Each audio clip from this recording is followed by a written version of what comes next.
Right now, deep inside your brainstem, your vagus nerve is sending the wrong signal to your heart, and the cardiologists who spent decades mapping it admit they have no reliable way to reset it. You can't feel it happening. You have no warning it's occurring, but it is quietly dismantling your capacity to think. Your vagus nerve is your body's longest cable. It runs from the base of your skull down through your chest, your heart, and deep into your gut. When it works correctly, it acts like a brake on your stress system. It slows your heart rate. It quiets the alarm. It tells every organ below your neck, we are safe. When it misfires, the brake fails. Your working memory, the workspace that holds a thought while you act on it, drops in functional capacity. Your focus dissolves in ways that feel like distraction but are actually neurological in origin. Your sleep architecture fractures at the precise stage your brain uses to consolidate what you've learned. You wake up tired not because you slept too few hours, but because your nervous system never fully downshifted. We're going to get to the one rule that interrupts this. But first, you need to understand what's actually happening inside you right now. Your vagus nerve operates in two distinct modes. The first is the high road, a newer evolutionary pathway called the ventral vagal circuit. When this circuit is active, your heart rate variability is high, your prefrontal cortex is online, and your brain can process the world with clarity. The second is the low road, the dorsal vagal circuit, an ancient survival system that predates human cognition. It evolved for the worst possible moments: collapse, shutdown, predator threat. Here's the part nobody publishes. Those two circuits do not share control equally. The low road has a biological override. When your nervous system reads ambiguity, an overfull inbox, a tense unresolved conversation, a single disrupted night of sleep, it defaults to the ancient circuit without asking you.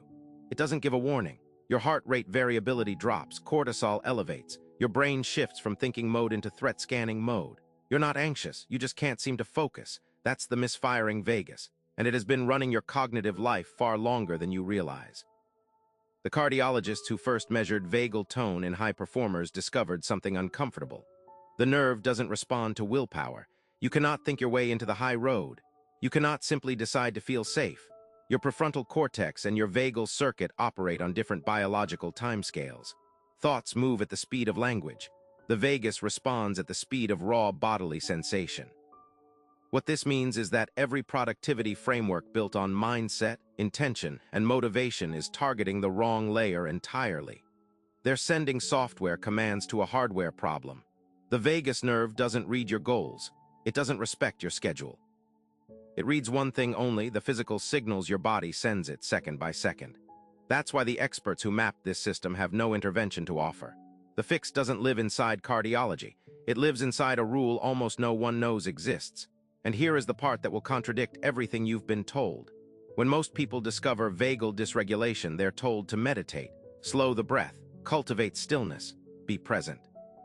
For a significant number of people, this makes the misfiring worse. Here's why. The vagus nerve cannot distinguish between forced calm and genuine safety. When someone with a chronically dysregulated nervous system sits in silence to meditate, the forced inward attention can actually amplify the dorsal threat signal. The stillness becomes a space where the alarm gets louder, not quieter. The research on this is documented. It simply doesn't fit the story the wellness industry needs to sell. Meditation is a ventral vagal maintenance tool. It is not a reset tool. Confusing them is costing people the one window where the nerve is actually reachable. What high performers discovered, and what clinical research on vagal stimulation quietly confirms, is that the reset doesn't begin in the mind. It begins in the throat. The ventral vagal circuit is directly wired to the muscles of your face, your middle ear, and your larynx. This is anatomy, not metaphor. Neuroscientist Stephen Porges documented this precisely in what he called polyvagal theory. These structures form one coordinated system. And when you produce low-frequency, resonant, self-generated sound, you are sending a direct activation signal to the nerve's high road from the outside in. This is what certain elite performers do before high-stakes moments that looks like habit, but is actually precise neural calibration. Conductors who hum between rehearsal runs. Athletes who use low tonal warm-ups. Surgeons who vocalize quietly before they cut. The rule is this: before any significant cognitive demand, a deep work block, a difficult conversation, a presentation, produce 10 seconds of low, chest-resonant humming, not as relaxation, not as ritual, as a targeted input signal to the specific anatomical circuit governing your entire autonomic state. The vagus cannot ignore a direct signal from its own wired structures. 10 seconds. 3 repetitions, that's the circuit breaker. Tonight before sleep, test it. Sit upright. Hum at a pitch low enough to feel resonance in your chest, not your throat, your chest. 10 seconds, then pause. 3 rounds total. You are not winding down. You are recalibrating the circuit that determines whether your sleep enters deep recovery or stays in shallow, threat-ready mode. High performers who track this report a measurable shift within 2 nights. But the vagus nerve is not the only structure silently overriding your cognition. There is another region, one cardiologists don't study, one that appears on no scan, that is doing something quieter and far more permanent to your ability to form new memory. And unlike the vagus, most people don't realize it's happening until the window to intervene has already closed.